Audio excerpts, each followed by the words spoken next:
discussing more about the carpal tunnel syndrome today.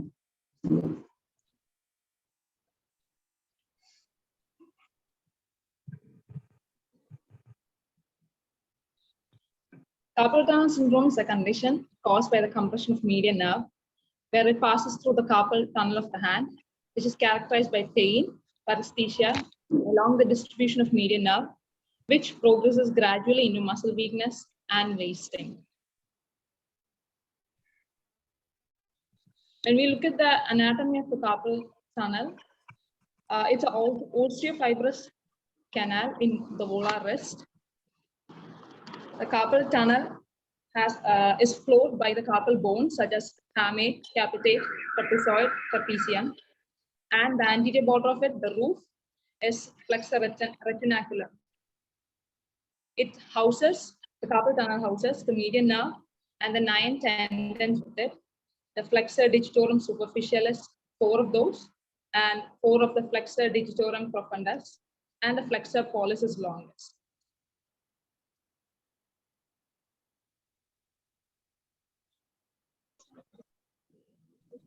Looking at the median nerve that originates from C5 to T1, it descends down, it branches to brachial artery, and as it goes down at the elbow joint, it gives out branches to pronator teres and other muscles, and it also gives rise to anterior interosseous nerve. And as it descends down, it also supplies the flexor muscles in the forearm, the muscles of the thenar eminence, that is flexor pollicis brevis, abductor pollicis brevis, and opponens pollicis, and the radial 2 lumbricals. If you look at the sensory supply, it supplies over the palmar and distal dorsal aspects of the lateral 3.5 digits, and also to the palmar and distal dorsal aspects of the adjacent sides of the 2nd to 4th digit, and around the central palm, it gives out branches.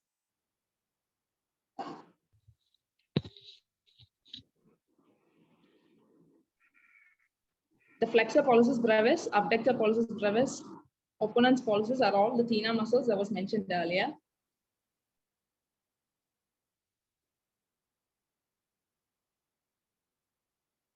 This is the sensory pattern that we see in median nerve. It gives innervation to those areas that are shown as yellow. The palmar cutaneous branch of the median nerve would supply the central palmar area that is darkened or shadowed around that palm. Let's look at the risk factors of carpal tunnel syndrome. We know that females tend to get it 3 times more than the males. It's mainly due to the hormonal imbalance and fluid buildup that you mainly see in pregnancy. And also females tend to have narrower wrists than males. So there is a higher chance of median nerve being compressed in the tunnel. Age is also a factor.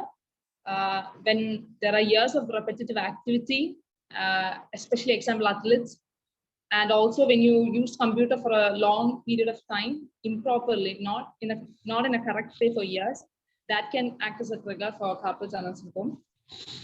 Also, heredity plays a role. Some families, people tend to have lesser carpal tunnel space. In computer, also it is seen in computer-related injuries due to improper sitting and not using the computer in a correct way. The local causes are usually trauma. Fracture of wrist bones can cause medial nerve injuries. There can be inflammation of tissues due to acute trauma that can compress the median nerve. For example, Colles fracture. If the carpal bones get displaced, that can affect the median nerve. Regional causes can be arthritis, which is an inflammatory condition. So again, it compresses the medial nerve as it passes through the tunnel. Other systemic causes are pregnancy, where you see hormonal imbalance, and hypothyroidism. These are all systemic causes. In diabetes, it's believed that a high glucose level can glycosylate the tissue, and it can inflame tissue there, can produce medial nerve compression again. It is also seen in conditions like amyloidosis, where amyloid deposition is seen in tendons, so space can decrease in the carpal tunnel, again leads to compression of the median nerve.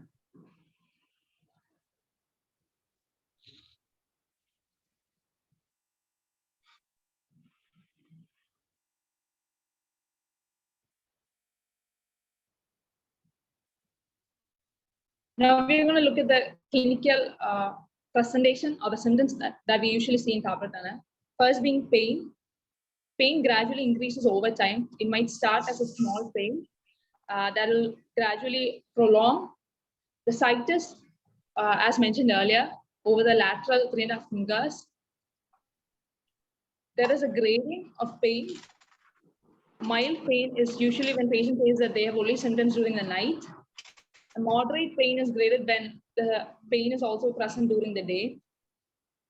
Severe pain is when the severe carpal tunnel is mentioned when there is maximum intense pain and sensory loss to cold or heat. And end stage is where muscle weakness or wasting is seen at that area. The pain is usually seen at night. Aggravating factors can be when the hand is in a bent position or when there are repetitive wrist movements. When you hold objects, we had seen in our patient that in our case that we had seen earlier that she had a lot of pain while holding her phone. Most of these patients say the relieving factors are placing hand loosely over their bedside or when they flick their hand. This is one of the symptoms. The next symptom is usually paresthesia or numbness. When there is a nerve injury or compression, the sensory nerve fibers get affected first. So numbness are precipitated first, and then only there is a motor weakness or so paresthesia or numbness usually is seen first, and then there's sensory loss, which over time goes to muscle weakness and muscle wasting, which are the other two symptoms that we see here. Muscle wasting can be clearly seen as an atrophy of the thenar eminence. The branch of median nerve supplies the thenar muscles. So since the median nerve gets compressed here, the muscles there they get atrophied over time. Let's go over the physical examination now. These are thenar atrophy. We had just mentioned that earlier. Hyperalgesia is decreased sensitivity to painful stimuli on the palmar aspect with respect to the little finger on the ipsilateral side. We'll be looking at each of these later. We have seen hyperalgesia, thenar atrophy, square wrist sign. This is when we measure the anterior posterior dimension of wrist at the distal wrist crease. That's the wrist thickness. And also we measure the medial lateral dimension. That's the wrist width, and it's measured and the ratio is taken. If it is greater than 0.7, it is said that it's positive. Another thing is hand symptom diagram or cat's hand diagram, where the patient is given a hand symptom diagram which outlines the arm and the hand surfaces. And the patient is asked to identify the regions of pain that they have. Let's go over to the next test, the Phelan's test. The Phelan's test is the flexion of wrist for 1 minute to see if the symptoms of the patient they get precipitated. You see that they are placed, both the hands are placed in 90 degree, and the patient is asked to hold for 1 minute. And this patient, whom we had seen in the OP, had complained of severe pain right after this test. And pain usually says that the Phelan's test is positive. This is a reverse Phelan's test, where extension of wrists increase the carpal tunnel pressure, and so again pain is again felt. This is also known as a prayer test, where we extend our wrist. Next, we see the Tinel sign, where percussion over wrists elicits the tingling in fingers. This is the hand elevation test, where the patient is asked to hold the hands above the head for 2 minutes. And this usually precipitates the symptom, the numbness that the patient complains about. This is the flick sign, where we ask the patient what she does to relieve her symptoms when she feels the pain at night. And she had said that, she wakes up at night and she demonstrates how she relieves pain, where she flicks her hands, and apparently that helps with the pain. This is known as a flex sign. This is a pen test for median nerve. Also, there are other tests that we usually do. We used to do known as tourniquet test, where BP cuff is inflated and kept. So, and we observe if the patient complains of a symptoms. There is also a Durkan's carpal compression test, where direct pressure is applied over the carpal tunnel by the examiner to see if that can precipitate symptoms.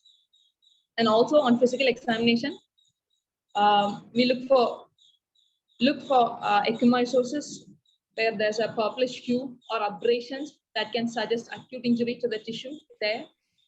Or if there are bony abnormalities, such as swan neck deformity, that's the picture that we see over there, and ulnar deviation of the wrist. All of these suggest rheumatoid arthritis. Also, carpal bossing, if it's present, can suggest that it's osteoarthritis. These are all signs that we can see on the patient.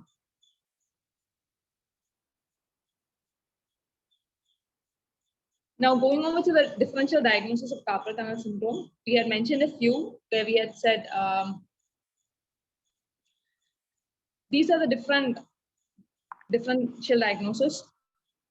Wrist arthritis, carpometacarpal arthritis of thumb.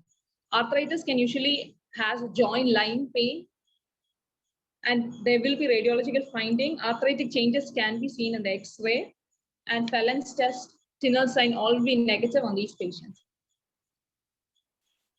Cervical radiculopathy, it's due to the compressed cervical nerve roots, so there'll be decreased motor movements or sensations. If it's C5 radiculopathy, there'll be pain and tingling from the neck down to the shoulder to the thumb. If it's C6, as it goes down biceps brachioradialis to the wrist extensors, to the index finger and thumb. And if it's C7, again, the neck pain can radiate from the neck to the arm down to the middle finger as well. And how we differentiate cervical radiculopathy with respect to carpal tunnels is by a detailed history and examination. And also for carpal tunnel syndrome, hand elevation test would be positive. We had mentioned earlier that when the patient raises their hands above their head for 2 minutes, there will be precipitation of symptoms. But then for radiculopathy, they say the symptoms get relieved.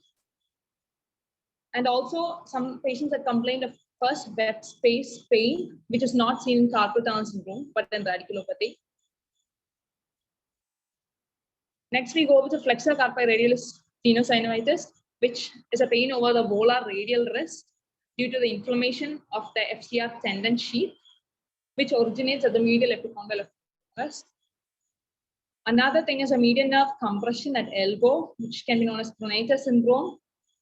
It's pain, increased pain at forceful pronation.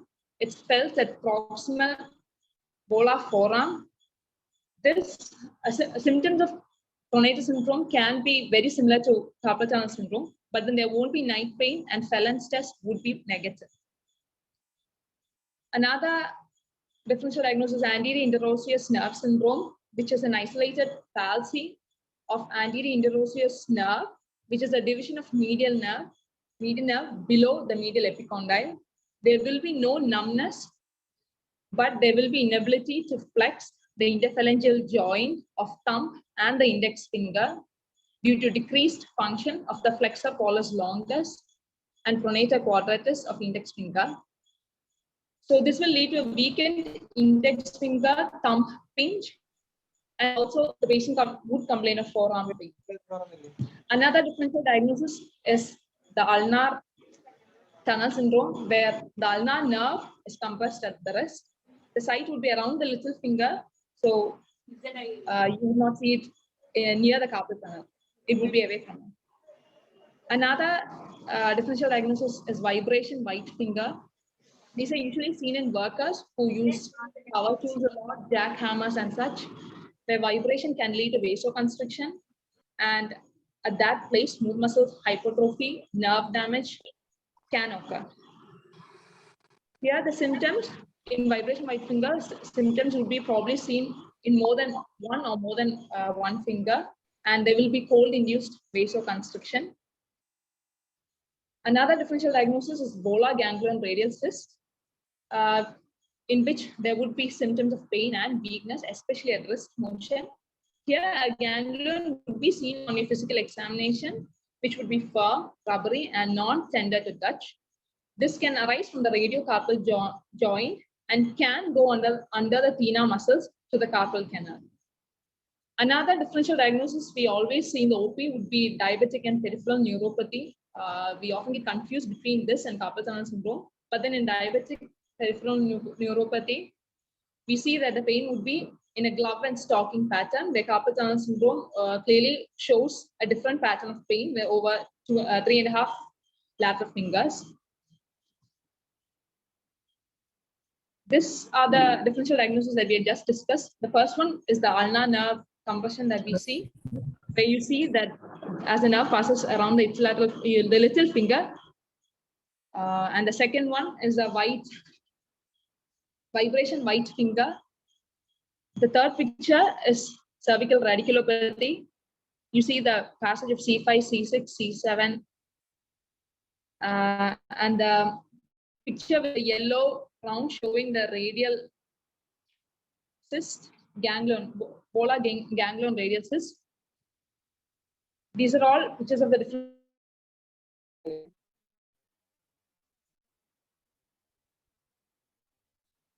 investigations that we usually do for carpal tunnel syndrome. Routine blood investigations are sent, including thyroid function test, blood routine, random blood sugar, rheumatoid factor. X-rays are done to exclude other causes for the symptoms such as arthritis, ligament injury, or fracture. Cervical CS spine X-rays are also taken to rule out cervical spondylosis.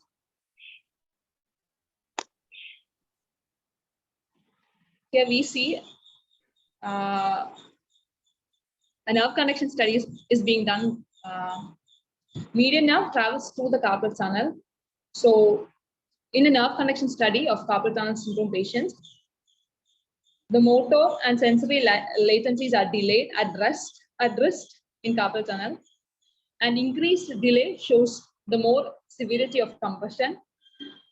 Here, the nerve is stimulated by 2 electrodes around the wrist, and electrical activity is recorded.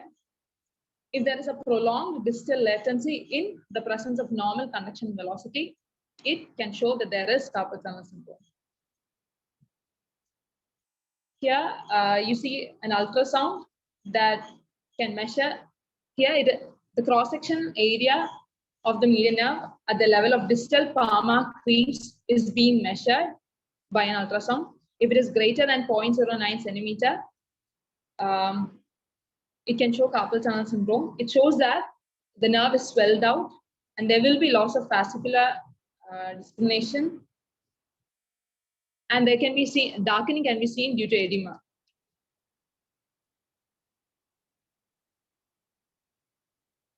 Now let's look over the treatment. For carpal tunnel syndrome, a lot of lifestyle modifications are advised. Ergonomics, where seating position, and patients are advised to avoid excessive flexion or extension of the wrist. You'll have to make sure that you are seated in the right way and that you hold your computer or mouse, the work that you do in the right way.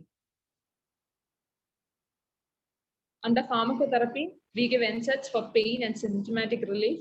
Neurotropic vitamins such as methylcobalamin, pyridoxine, and thiamine are usually given, which can help to decrease swelling. And it also helps in nerve healing, and it also prevents further damage. Diuretics like thiazides can be given to decrease the fluid, as we had seen earlier, pregnancy and when hormonal imbalances can happen. Fluid, to decrease the amount of fluid in carpal tunnel, this can be given, which can again decrease the pressure on the median nerve. Anticonvulsants like gabapentin, pregabalin is also given to decrease the neuralgic pain. And we had seen that early in the case that we had presented, we had given gabapentin also. Exercises are also advised for the patients. Nerve gliding exercise, which helps the median nerve move freely within the carpal tunnel. We'll see a couple of exercises now.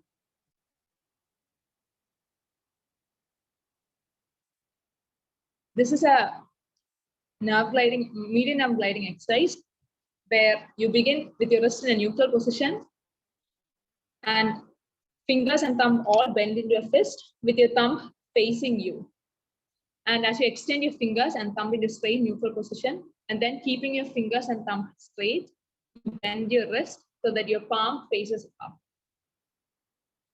You can see the pictures as I read through. Keeping your hand in the same position, you extend your thumb away from your hand, and keeping your hand and fingers in the same position, you again rotate your wrist so that your palm faces away from you. And while down in position 5, you gently pull down on your thumb with your free hand. Patients are asked to hold each of these positions for 5 seconds, and they are asked to repeat this 3 to 5 times during the day. Another exercise is, as you can see, you start with your fingers facing down the floor, and you spread the fingers apart, and you separate the palms of hands, but keeping the fingers together, just like how it shows in the picture. These are all gliding exercises that can help with the patient's symptoms. I'm sure there are some of us that have carpal tunnel in here. So if you would like to do this exercise with me, you can do it right now. This is almost like the flick sign where we had seen earlier, where the patient said that during pain, she uses that to relieve. The same exercise is used here, where you can shake your hand, just like you're washing them after, just like you're drying them after washing your hands.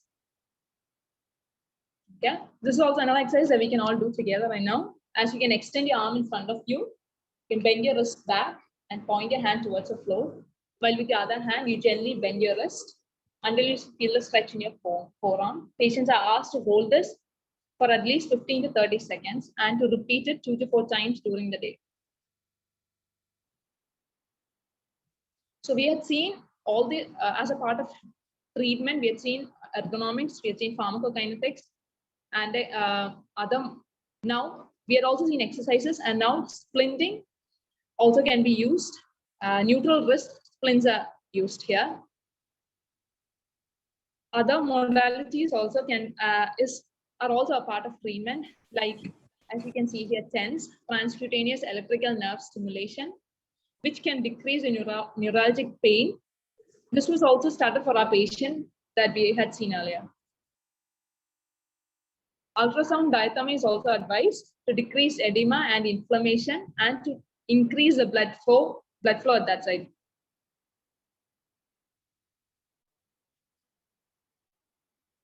Okay. For severe cases, ultrasound guided local infiltration is done with lignocaine and corticosteroids beneath the flexor retinaculum and within the carpal tunnel. We had seen earlier that flexor retinaculum comes over here as a roof of the carpal tunnel. And if surgical measures will be our last resort, where carpal tunnel release cuts the ligament that forms the roof of the tunnel to increase the size of the tunnel so that we can decrease the pressure on the median nerve. Here we see an open carpal tunnel release. There is also an endoscopic procedure, endoscopic carpal tunnel release. That is the second picture that we see here. I sincerely hope that this would help us to differentiate the OP cases that we usually see as house surgeons.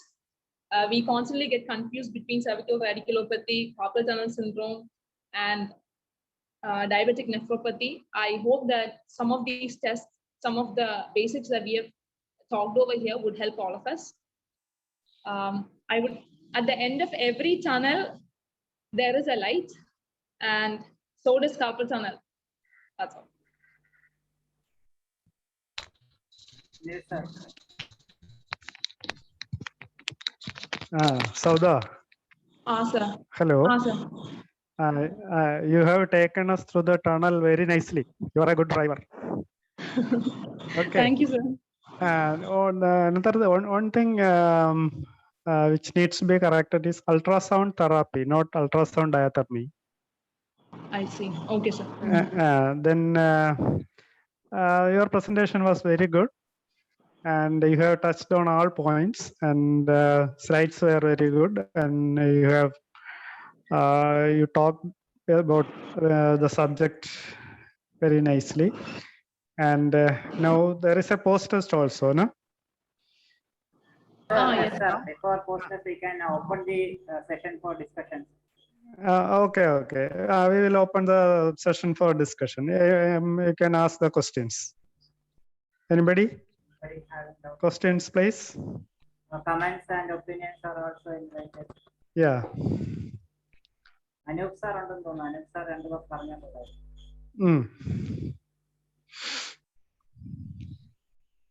Anup sir. Hello sir, കേൾക്കുന്നുണ്ടോ? Yes, please. Sir presentation ഒക്കെ കേട്ടു. ആധികാരികമായിട്ട് ഒരുപാട് കാര്യങ്ങൾ പറയാൻ ഞാനും ഇത് എന്താ പറയാ കേൾക്കുകയായിരുന്നു. കുറെ കാര്യങ്ങൾ മനസ്സിലായി. പ്രസന്റേഷൻ നല്ല പ്രസന്റേഷൻ ആയിരുന്നു. I think well and the presentation was good. ഞാൻ the way she presented it was very good. അപ്പൊ ഇത് കഴിഞ്ഞിനി ടെസ്റ്റ് ഉണ്ടോ? അതെന്താ ആദ്യത്തെ ടെസ്റ്റ് പോലെ ഇത് കഴിഞ്ഞിട്ട് ഇനി ക്വസ്റ്റ്യൻസ് ഉണ്ടോ? 5 ക്വസ്റ്റ്യൻസ് കൂടെ ഉണ്ട് സാർ. 5 ക്വസ്റ്റ്യൻസ് കൂടെ ഇട്ടിട്ട് നമ്മൾ അതിന്റെ ആൻസറും ഡിസ്കസ് ചെയ്യും. ഓക്കെ. എന്തായാലും വളരെ നല്ല സെഷൻ. അത് വളരെ യൂസ്ഫുൾ ആയിട്ടുള്ള ഒരു ടോപ്പിക് ആണ്. കാർപ്പൽ ടണൽ സിൻഡ്രോം വളരെ ഒരു റയർ സംഭവമല്ല. It's A very common thing. അപ്പം നമ്മുടെ മെഡിസിൻ ഒപിയിലും ഒക്കെ പേഷ്യന്റ് വരാറുണ്ട്. നമ്മൾ ഉടനെ PMR-ലോട്ട് വിടാറുമുണ്ട്.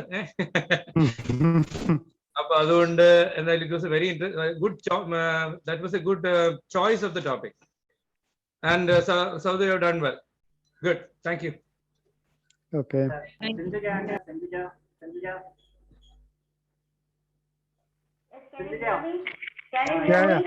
Yes. Okay, sir. Good afternoon, sir. Good afternoon. And Saudhu, you had a very the presentation was very nice. It was very crisp and clear. And I just want to tell something regarding the treatment. You have said that the one of the cause for carpal tunnel syndrome is hypothyroidism, rheumatoid arthritis, like that. No. So the correction of the underlying factor is very important. Then only the other treatment will be effective. So I just want to add on that. Okay, thank you. Okay.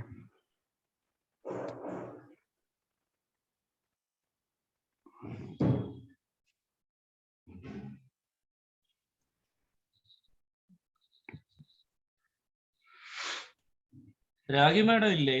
Ragi madam ഉണ്ടായിരുന്നല്ലോ. Sir, ഞാനുണ്ട് ഇവിടെ. Hello. Hello madam. Sir, നല്ല presentation ആയിരുന്നു. ഇതുപോലെ എന്താ പറയാ, focused ആയിട്ടുള്ള presentation ആയിരുന്നു. പ്രസന്റേഷൻ വളരെ നന്നായിരുന്നു. പിന്നെ sir, questions sir, Anil sir, നമ്മളിപ്പോ ഒരു CTS വരികയാണെങ്കിൽ ഈ പറഞ്ഞ പോലെ ഈ എക്സസൈസ് ഉണ്ട്, സ്പ്ലിന്റിങ് പറയുന്നു, പിന്നെ നമ്മളെ സ്റ്റിറോയിഡ് ഇഞ്ചക്ഷന്, പിന്നെ സർജറി. അപ്പൊ അത് സാർ, അപ്പൊ പേഷ്യന്റിന് സ്റ്റിറോയിഡ് എടുക്കും. എല്ലാ പേഷ്യൻസിനും നമ്മൾ ആദ്യം കൺസർവേറ്റീവ് മാനേജ്മെന്റ് ആണോ, അലോങ് വിത്ത് ഗാബാപെന്റിനോ അങ്ങനെ എന്തെങ്കിലും ഡ്രഗ്സ് വെച്ച് മാനേജ് ചെയ്യോ? സ്ട്രേറ്റ് സ്റ്റിറോയിഡ് അഡ്വൈസ് ചെയ്യുന്ന ഏത് പേഷ്യൻസിനാണ്? ഇല്ല. ബിക്കോസ് ഈ നമുക്കിപ്പോ ഒരു ഇതെന്ന് പറഞ്ഞാൽ നമുക്ക് കിട്ടുന്ന ഒരുപാട് പേഷ്യൻസ് ഡയബറ്റിക് ആണ്. അതെ സർ. അതുകൊണ്ട് സ്റ്റിറോയിഡ് ഇഞ്ചക്ഷൻ അത് വളരെ സെലക്റ്റീവ് ആയിട്ടുള്ളവർക്ക് മാത്രമേ കൊടുക്കാറുള്ളൂ.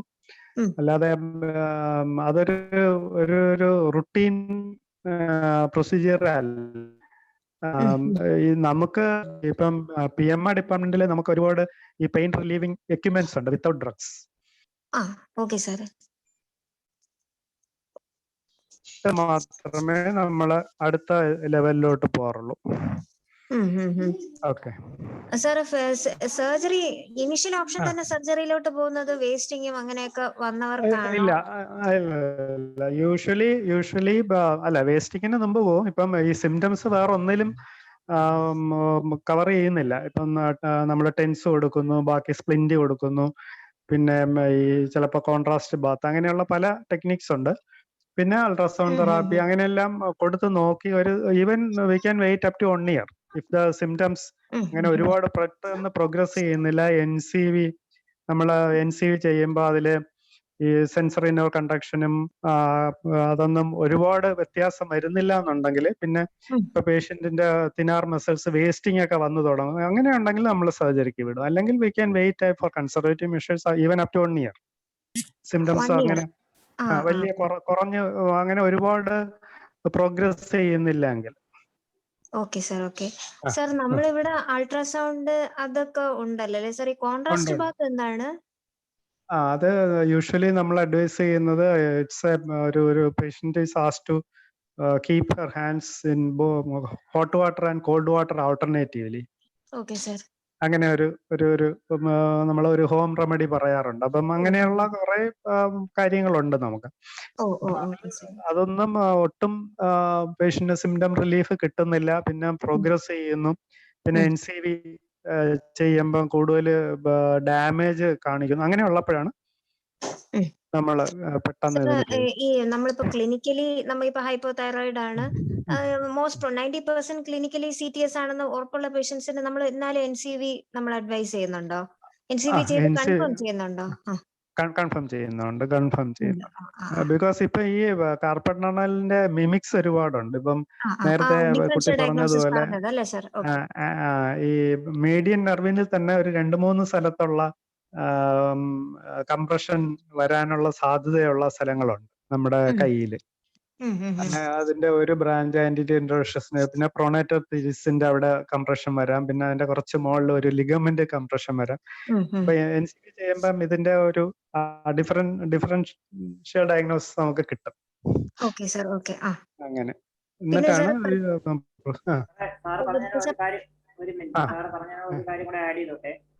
അതായത് നമ്മുടെ എല്ലാ കേസിനും NCV ചെയ്യുന്നത് ഒന്ന് ഈ ഡയഗ്നോസിന് വേണ്ടി തന്നെയാണ്. രണ്ടാമത് അതിന്റെ സിവിയറിറ്റി അസസ് ചെയ്യാൻ, നേരത്തെ സാറ് പറഞ്ഞത് തന്നെയാണ്, സിവിയറിറ്റി അസസ് ചെയ്യാൻ വേണ്ടിയിട്ട് കൂടെയാണ്. നമുക്കത് മൈൽഡ്, മോഡറേറ്റ്ലി സിവിയർ എന്ന് പറഞ്ഞിട്ട് അതിനെ ഡിഫറൻഷിയേറ്റ് ചെയ്യാൻ പറ്റും depending on the NCV findings. അപ്പൊ അതനുസരിച്ചിട്ടാണ് നമുക്ക് ട്രീറ്റ്മെന്റ് ഡിസൈഡ് ചെയ്യാൻ പറ്റുക. മൈൽഡ് ഡിസീസ് ആണെന്നുണ്ടെങ്കിൽ നമുക്ക് കൺസർവേറ്റീവ് മാനേജ്മെന്റിലേക്ക് പോകാൻ പറ്റും. മോഡറേറ്റ് സിവിയർ ഡിസീസ് ആണെന്നുണ്ടെങ്കിൽ സർജിക്കൽ ഓപ്ഷൻ കൺസിഡർ ചെയ്യാൻ പറ്റും. സാർ, ഈ 1 year ഈ ഫോളോ അപ്പ് വരുന്ന പേഷ്യന്റ് നമ്മൾ പിന്നെ റിപ്പീറ്റ് NCV ചെയ്യുന്നുണ്ടായിരിക്കും അല്ലേ സാർ? അപ്പൊ അത് depends on the severity. Sir, പിന്നെ പ്രഗ്നൻസിയിൽ എന്തെങ്കിലും ഓപ്ഷൻ ഉണ്ടോ സാർ? അത് മെയിൻലി അവരുടെ എഡ്യൂക്കേഷൻ ആണ്. ബിക്കോസ് ഈ നമുക്കിപ്പം ആ സമയത്ത് വേറെ ഒന്നും ചെയ്യാൻ പറ്റത്തില്ല. അപ്പം സ്പ്ലിന്റിങ്, പിന്നെ അങ്ങനെയുള്ള conservative measures. Okay sir, thank you sir. Thank you. Okay.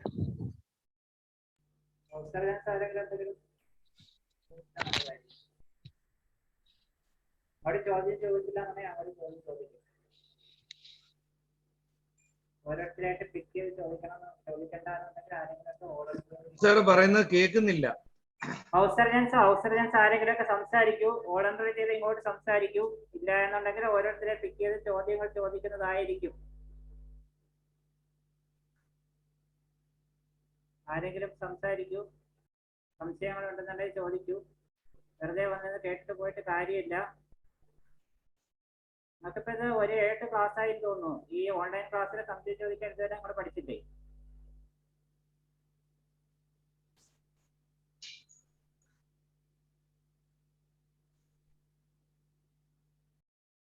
House റഫുമാരൊക്കെ ഉണ്ടല്ലോ, അവരൊക്കെ ചോദിക്കട്ടെ. അവരൊക്കെ ഭക്ഷണം കൊടുക്കൂ.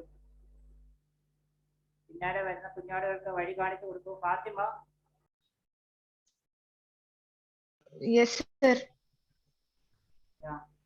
കണ്ടതുകൊണ്ട് വിളിച്ചൊന്നും സംസാരിക്കും.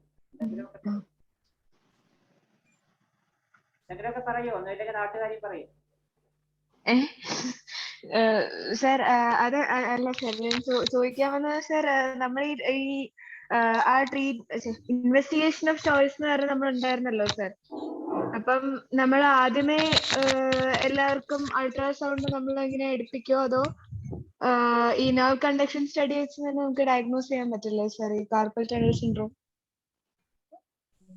നമ്മുടെ ഈ കാർപ്പൽ ടണൽ സിൻഡ്രോം പണ്ട് മുതലേ നെർവ് കണ്ടക്ഷൻ സ്റ്റഡി വെച്ചിട്ട് തന്നെയാണ് ഡയഗ്നോസ് ചെയ്തുകൊണ്ടിരുന്നത്. Diagnostic test nerve conduction study തന്നെയാണ്. പിന്നെ അൾട്രാസൗണ്ട് അവൈലബിൾ ആണെന്നുണ്ടെങ്കിൽ അൾട്രാസൗണ്ട് ചെയ്യാമെന്നേ ഉള്ളൂ. കൺവെൻഷണൽ ഡയഗ്നോസ്റ്റിക് ടൂൾ എന്ന് പറയുന്നത് നെർവ് കണ്ടക്ഷൻ സ്റ്റഡി തന്നെയാണ്. കൺവെൻഷനലി എല്ലാവരും നെർവ് കണ്ടക്ഷൻ സ്റ്റഡി ഡിപ്പെൻഡ് ചെയ്ത് തന്നെയാണ് കാർപ്പൽ സിൻഡ്രോം ഡയഗ്നോസ് ചെയ്യുന്നതും സിവിയറിറ്റി അസസ് ചെയ്യുന്നതും.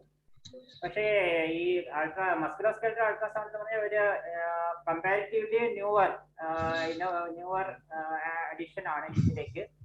മസ്കുലോസ്കെലറ്റൽ അൾട്രാസൗണ്ട് വഴി കൃത്യമായിട്ട് കാർപ്പൽ ടണലിന്റെ പ്രവേശിക്കുന്നതിന് തൊട്ട് മുമ്പ്, അതായത് ഡിജിറ്റൽ പാമ ഫേസിന്റെ ലെവലിൽ വെച്ചിട്ടുള്ള മീഡിയൻ നെർവിന്റെ തിക്നെസ് മെഷർ ചെയ്തിട്ട് അത് 9.5 മേളിലാണെന്നുണ്ടെങ്കിൽ അത് കാർപ്പൽ സിൻഡ്രോം ആയിരിക്കാനുള്ള സാധ്യതയുണ്ടെന്നുള്ള രീതിയിൽ ഒന്നുകൂടെ റീസെന്റ് സ്റ്റഡീസ് വന്നിട്ടുണ്ട്.